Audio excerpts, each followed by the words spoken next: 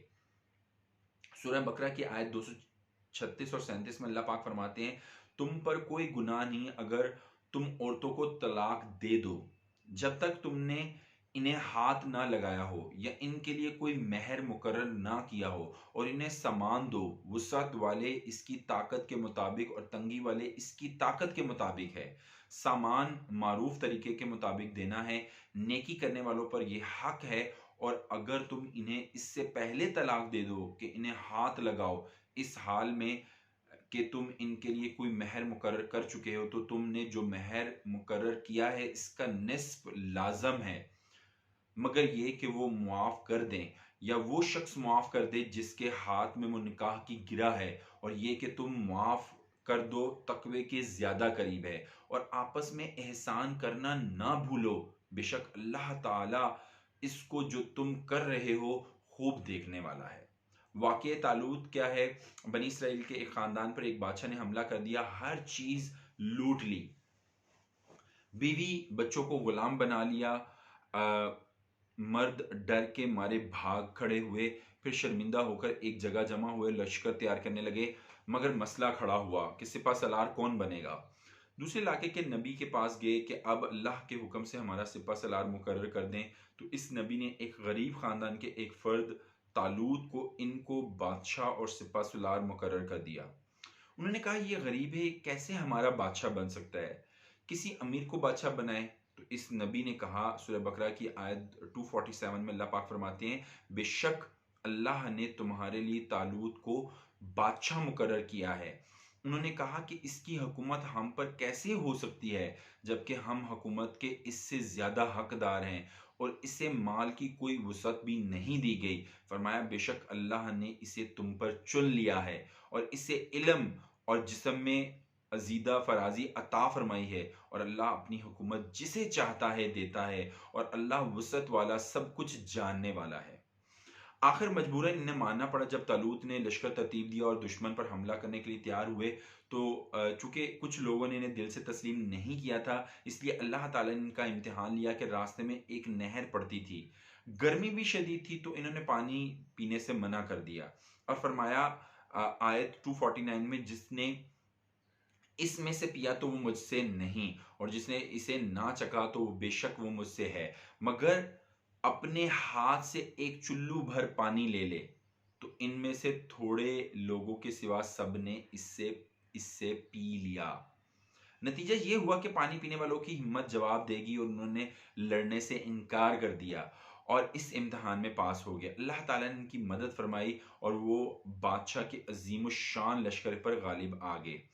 داؤد علیہ السلام جو ابھی نبی نہیں بنے تھے اس لشکر کا حصہ تھے۔ انہوں نے جالوت بادشاہ کو قتل کر دیا جس سے مسلمانوں کو فتح مل گئی اور داؤد علیہ السلام قوم کے ہیرو بن گئے۔ طالوت کی قیادت میں مسلم حکومت قائم ہو گئی اور سیدنا داؤد علیہ السلام کی وفات کے بعد بنی اسرائیل کے مشہور طاقتور ترین بادشاہ بن گئے۔ یہ واقعہ بتانے کا مقصد یہ ہے کہ ایکسکیوز می کہ امت محمد جنہیں اب امامت عالم کا منصب عطا کیا گیا ہے، انہیں بھی اسی طرح جہاد کرنا ہے اور اسلام کی حکومت قائم کرنے کے لیے جد و جہد کرنی ہے۔ تو یہاں پہ ہم نے پارا 2 کو کنکلوڈ کیا اور اس میں تحویل قبلہ اور امت وسط سے لے کے احکام شریعت، حقیقی نیکی کا تصور اور بڑی ڈیٹیل کے اندر ہم نے شادی اور بیوی سے مباشرت اور یہ سارے بیوی سے ناراض رہنے کی حد اور طالوت کا واقعہ تک یہ ہم نے بڑا ڈیٹیل میں ڈسکس کیا۔ میری اللہ پاک سے دعا ہے، سننے والے سامعین بھی اس پر آمین کہیں، کہ اللہ پاک ہم سب کو قرآن پاک کو صحیح معنوں میں سمجھنے کی، اس کے احکامات کو، اس کے مقاصد کو اور قرآن پاک کا جو وزڈم ہے، قرآن پاک کی جو بیسکس ہیں ان کو نہ صرف سمجھ کے انڈرسٹینڈ کر کے دوسروں تک پہنچانے کی توفیق عطا فرمائے، بلکہ ساتھ ہی ساتھ ہمیں قرآن کی تعلیمات کا اور قرآن کی تعلیم کا بہت بڑا ریسورس بھی بنائے۔ تو میں دعا کرتا ہوں اور کنکلوڈ کرتا ہوں آج کے پارہ نمبر 2 کی جو خلاصہ تفسیر قرآن ہے کہ اللہ پاک ہم سب کو اس ماہ سیام کو صحیح طریقے سے گزارنے کی اور اس ماہ سیام کے جو یہ اللہ کا مہمان ہے اس مہمان کی صحیح معنوں میں قدر کرنے کی توفیق عطا فرمائے۔ السلام علیکم ورحمۃ اللہ وبرکاتہ۔